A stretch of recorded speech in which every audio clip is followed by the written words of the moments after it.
un syndicat responsable comme le nôtre défend inlassablement les intérêts des travailleurs en général et en particulier les enseignantes et les enseignants chercheurs de Guinée.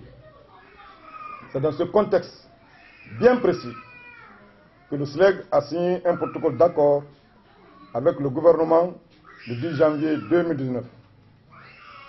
Ce protocole, on ne peut plus clair, en son article 2, demandait l'assainissement du fichier du personnel enseignant dont les résultats ont été tripatouillés par le président de la commission et qui ont fait l'objet d'un rejet pur et simple par le SLEG. Ce qui a amené de nos jours le SLEG a déclenché la grève le 9 janvier 2020 avec comme point de revendication 1. Proposition concrète d'un salaire de base sur les 8 millions. 2. L'engagement des anciens contractuels d'État à la fonction publique. À l'ouverture des négociations autour de ces points soulevés, les débats ont été suspendus en vue de faire libérer les camarades syndicalistes illégalement détenus à la maison centrale comme préalable à la poursuite des négociations. Au lieu d'appeler le SLEG qui est disposé et disponible au dialogue pour une solution heureuse, le gouvernement, une fois de plus, comme à son habitude, se vertit à violer le protocole pour maintenir les anciens toujours dans l'extrême pauvreté. Après la libération de nos camarades, le SLEG a été surpris par un communiqué du gouvernement invitant toutes les structures syndicales de l'éducation à une réunion de présentation des résultats issus de ces travaux. Par ce tact, le gouvernement a encore prouvé sa mauvaise foi à négocier avec le SLEG et surtout son manque de volonté notoire à améliorer les conditions de vie et de travail des enseignants.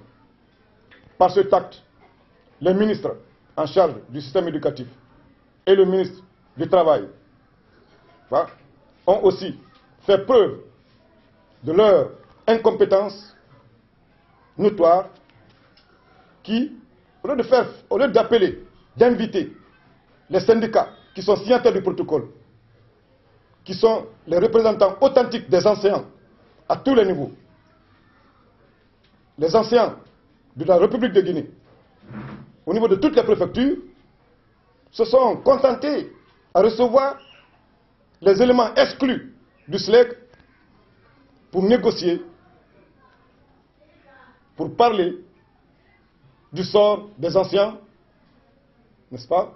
Aujourd'hui, ces anciens qui ont déclenché la grève, leurs représentants sont écartés et que le ministre de l'enseignement de l'éducation nationale, Maurice Sangaré, s'est permis de déclarer que toutes les parties étaient présentes et que les négociations issues, n'est-ce pas, seront effectuées, n'est-ce pas, par ces éléments qui ont été exclus, qui ont trahi, n'est-ce pas, la cause des enseignants au niveau du bureau exécutif national.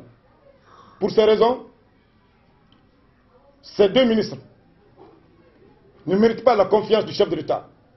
Ils ont toujours cherché, n'est-ce pas, à mentir au chef de l'État, à lui rapporter les fausses informations, en déclarant à la radio, à la télévision, que la grève n'est pas suivie et que 70%, plus de 70% des enseignants sont en classe.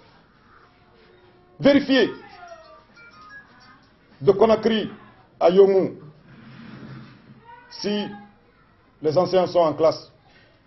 Donc, de par ces déclarations, ces ministres ne sont pas des ministres qui sont de nature à entretenir en République de Guinée un climat de paix et de quiétude sociale. C'est pour toutes ces raisons que le SLEG, toujours soucieux de la quiétude sociale, est disposé à négocier avec le gouvernement et aussi met en garde que tout protocole issu de ces négociations sont nuls et de nul effet. C'est pourquoi le bureau exécutif national du SLEG, après avoir analysé la situation et entendu la base, les différents généraux des communes et des préfectures, demande aux anciens de rester mobilisés et déterminés pour la victoire finale. Il rappelle aux anciens que toute augmentation qui ne découlerait pas d'un protocole d'accord entre le SLEG et le gouvernement est un bonus. En conséquence, elle n'entraînera pas une suspension de la grève. Il est aussi à signaler que l'augmentation en grade et échelon est un droit. Ce n'est pas une augmentation, c'est une compensation du retard accusé depuis 2009.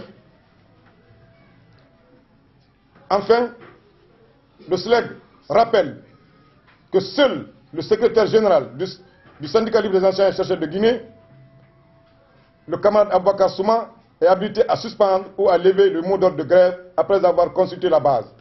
La grève continue. Vive le SLEG!